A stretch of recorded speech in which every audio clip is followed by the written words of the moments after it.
Lovro Bajc, dober dan na Finsko. Zdravo. Hokejist, trener perspektivnih mladih hokejistov, doktorski študent iz športnega trenerstva. Kako so videti vaše jutra? A jih začenjate kar takoj s treningom? Ponavadi začenjamo med 5 pa 6 uro zjutraj, da se zrihtajo vse stvari, preden gremo v halo. V 7 začnemo z igralci prvi trening, ki traja vse skupaj nekje do 9 ure, 9, pol 10 ure. Potem nadaljujem z dnevom analize različnih tekem, treningov in se vračam nazaj v halo ponavadi nekje okoli 3, 4 ure. Potem se pa dan zaključi spet s hokejem med 7 in 8 uro zvečer. Kako so videti te priprave na halo? Pravite v 5 zjutraj, je to, klasika, zajtrk, kava? Najprej je kava in zajtrk, seveda, potem pa nadaljujem s kratkim sprehodom z bretonskim španelom, preden grem potem naprej v halo. Živite v kraju La Penranta, a veste, koliko p-jev in koliko e-jev ima?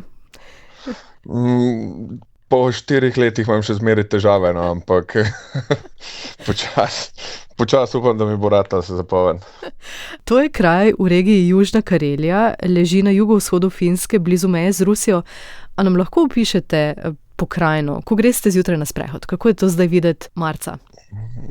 Zdaj v zimskem času, glede na to, da so bile temperature dost nizke, je seveda vse zamrznjeno zaradi visoke vlage v določenih momentih. Drevesa, smreke dobijo različno podobo, in tako je potem, ko temperature padajo nazaj na recimo -10, iz -20, -25, se narava spet spremeni. Jezera so zamrznjena po večini, je pa mraz, je nek tak specifičen mraz, ki je včasih visoka vlaga, potem je zelo suh in jaz recimo kljub temu, da govorimo v temperaturah do -20, -25, še zmeraj niso tako močne, kakor je v Sloveniji recimo, ne vem, če bi dosegle temperature -15, glih zaradi te vlage. Ampak ja, načeloma -20 je še zmeraj mraz, ne pomeni to, da hodimo v kratkih rokavih zunaj. Ko govorite o jezerih, Finski pravijo tudi dežela tisočerih jezer, skoraj 190 tisoč jih je, mislim, da 188 tisoč ocenjujejo. In tudi sami imate blizu največje finsko jezero. Ne vem, kako se mu reče. Sajma jezero, ja, drži. V tem letnem času, kaj se drsate, igrate tudi hokej na ledu kdaj?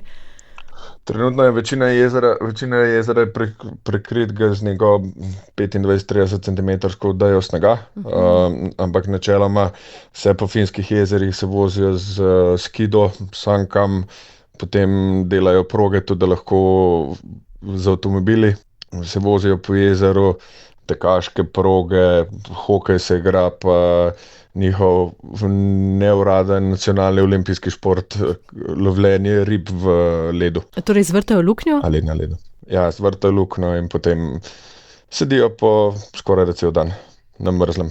Kot naše kafetkanje, ravno sem hotela pripomniti. Tako je.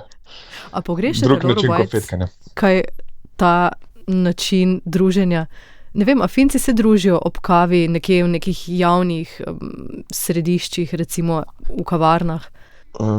Finci imajo načeloma zelo tak preprost ritem, ko se delo zaključi, se načeloma ne družijo po preveliki meri po kavarnah. V poletju je sicer malo drugače, ko se odprejo te letne terase, ampak to je seveda daleč od tistega, kar imamo v Sloveniji.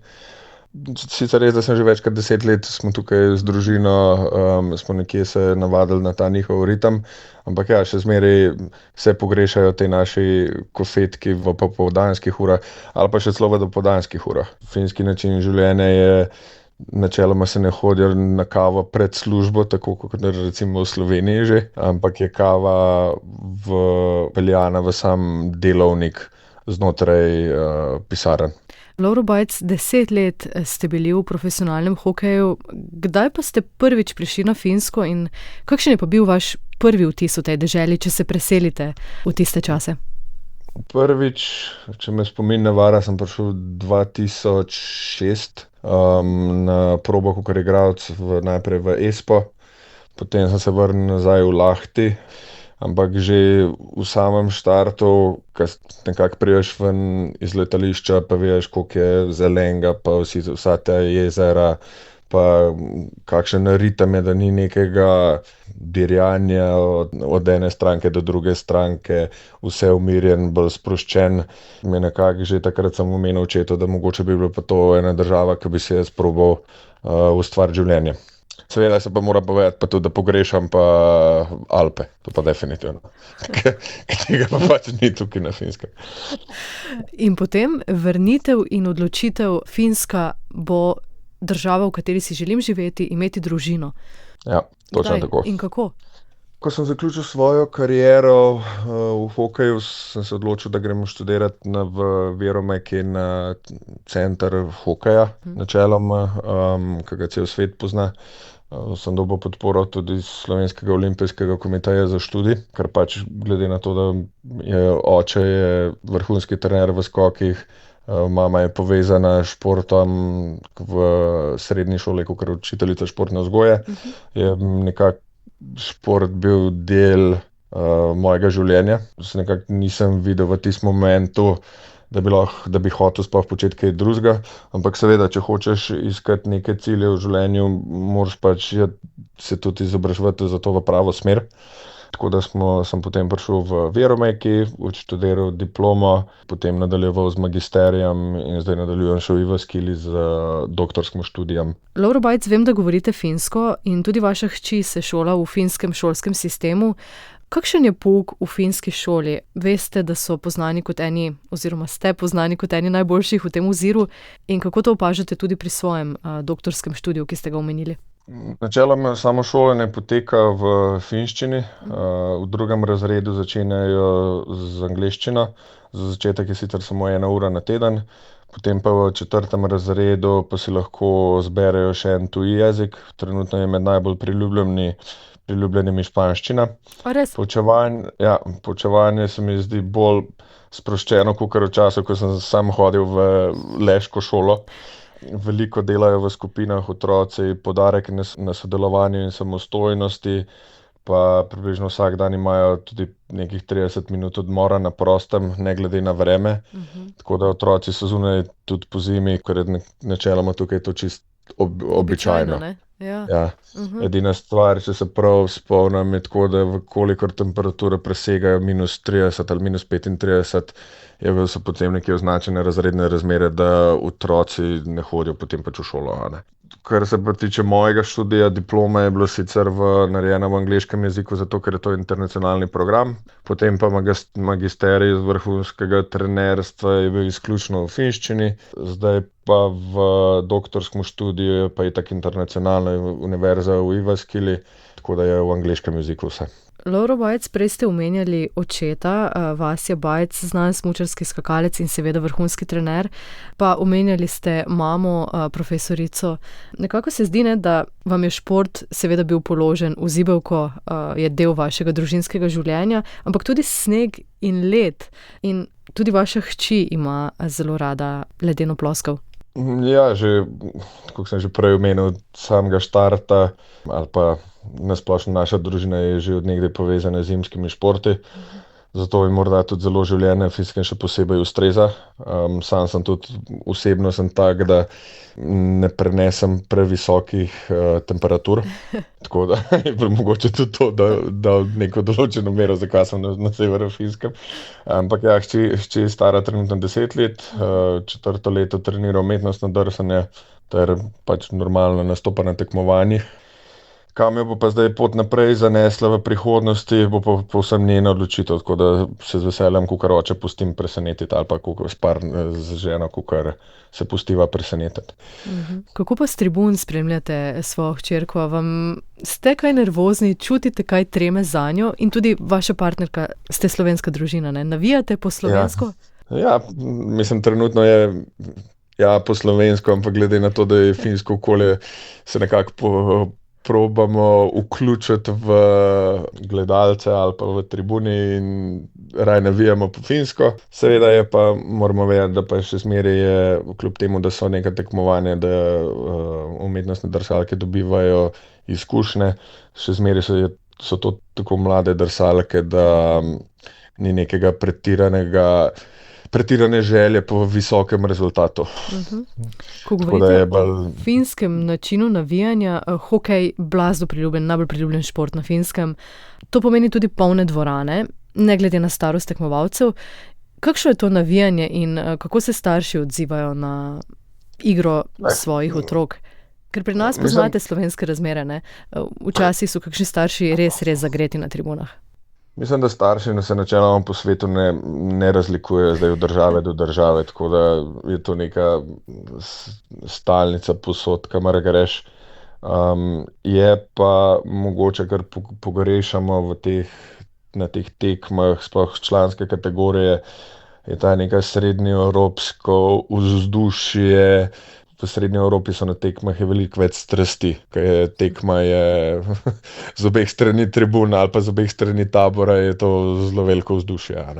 Prej smo govorila o vašem kraju, Lappeenranta. Kakšnih večjih turističnih zanimivosti v vašem kraju niste mi povedali, ko smo se pogovarjala? Je pa narava, ne? Finska narava. Ja. In vaš kraj leži tudi blizu meje z Rusijo. A opažate bližino Rusije? Načeloma je tako, da bližina Rusije smo v preteklosti zelo občutili, preden je prišla vojna, predvsem na področju turizma in nakupovanja.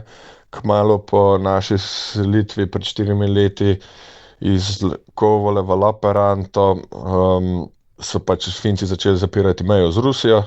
To se je najbolj poznalo v mestu, veliko trgovin in podjetij se je zaprlo, ker pač enostavno ni bilo več ruskih turistov, ki so prej prihajali sem po nakupe ali pa nakupovati dopust ali pa na obisk sorodnikov.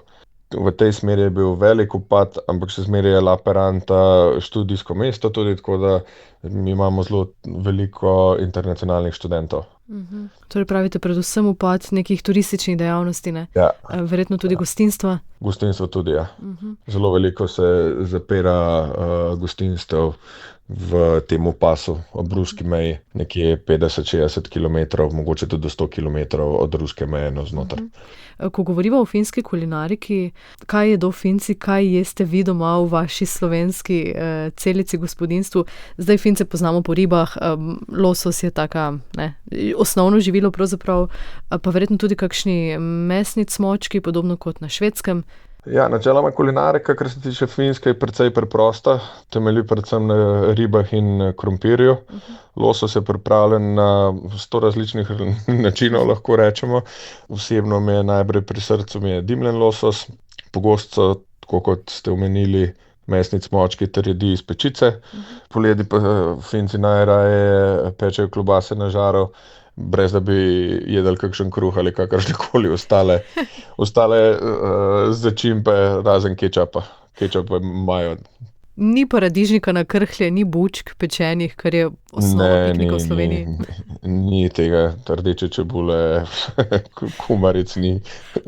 Izključno samo klobas. Kaj doma kuhate kombinacijo finske in slovenske kuhinje, predvidevam?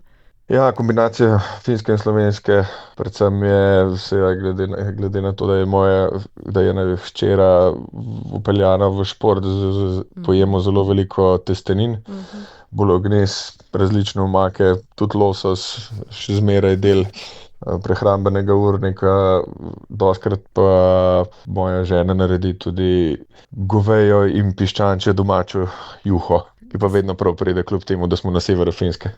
Po moje ravno zato, da se pogrejete. Ja, verjetno, da res je. Loro Bajc, ko sva že pri tem, imate doma savno, se pogrejete tudi na ta finski način? Savno imamo, ja. Savno je nek standard pri nas v stanovanjih in hišah, tako da stanovanje brez savne se redko dobi. V primeru pa, da stanovanje nima savne, ima pa po vsej verjetnosti sam po sebi blok, stanovanjski blok, tako da vsi lahko pridejo pač do savne. Jo uporabljate? Ja, enkrat na teden, dvakrat na teden, predvsem za vikende se gre v savno, medtem ko Finci so pa regularno, dnevno Način savnanja ali kultura savnanja je malo drugačen kot v Sloveniji. V Sloveniji recimo hodimo po savnah v različne wellness centre ali pa so del fitnessov, medtem ko na Finskem se gre v savno recimo za 10 minut zvečer po zaključenem dnevu in je to, a ne. Ja, krajši intervali pa vedno eno dosego roke. Krajši intervali. Ja. Ni tako, da bi doma prižgal savno in potem bi na nek način, kot v wellnessu, bil 2 ure noter. Se kure noter pol dneva, ne? Ja. Točno to. Da izkoristiš, ne? Tako kot si mislimo pogosto, ko gremo v savno. Lovro Bajc, vsako leto mediji objavijo seznam držav, kjer so prebivalci najsrečnejši in med njimi je skoraj praviloma pri vrhu Finska. Kaj mislite, zakaj in ali se s tem strinjate zdaj po 10 letih res življenja in odraščanja hčerke na Finskem? No, načeloma moje mnenje je tak, da je eden glavnih razlogov ravnovesje med delom in prostim časom, ker enostavno, ko se delovni dan konča, se večina ljudi res odklopi in se ne ukvarja več s službo. Petki se mnogi odpravijo recimo na vikende ob jezerih, kjer preživljajo čas v naravi, prosti čas je zanje skoraj nekaj svetega. Opazil sem pa tudi, da Finci niso obremenjeni z videzom ali s tem, kakšen je kdo. Manj je obsojanja definitivno in primerjanja z drugimi. Vsak je lahko to, kar je in misli, da tudi pomembno prispeva k občutku zadovoljstva. Čutite to zadovoljstvo tudi sami ali vas kaj vleče? Prej ste omenili pogled na Alpe. Seveda, kljub temu, da smo že toliko časa na Finskem, seveda se je vedno lepo vrniti nazaj v domovino. Verjetno trenutno še ne za dolgi čas, ampak sem ter tja je fajn prijeti nazaj v rodno domovino. Nam lahko za konec pošljete en finski pozdrav v finščini? Ne vem, pozdravite prijatelje, poslušalce Vala 202, družino. Moi kaikki, jotka kuuntelevat tällä hetkellä meidän haastattelua ja toivotan teille kaikki hyvää tulevaisuudessa. Pysykää terveenä. Upam, da niste rekli kaj grdega. Ne, nisem. Lovro Bajc, hvala za pogovor in pa za vaš čas in pa lep pozdrav v Lappeenranto. V Lappeenranto. Lappeenranto. Ja. Hvala in srečno.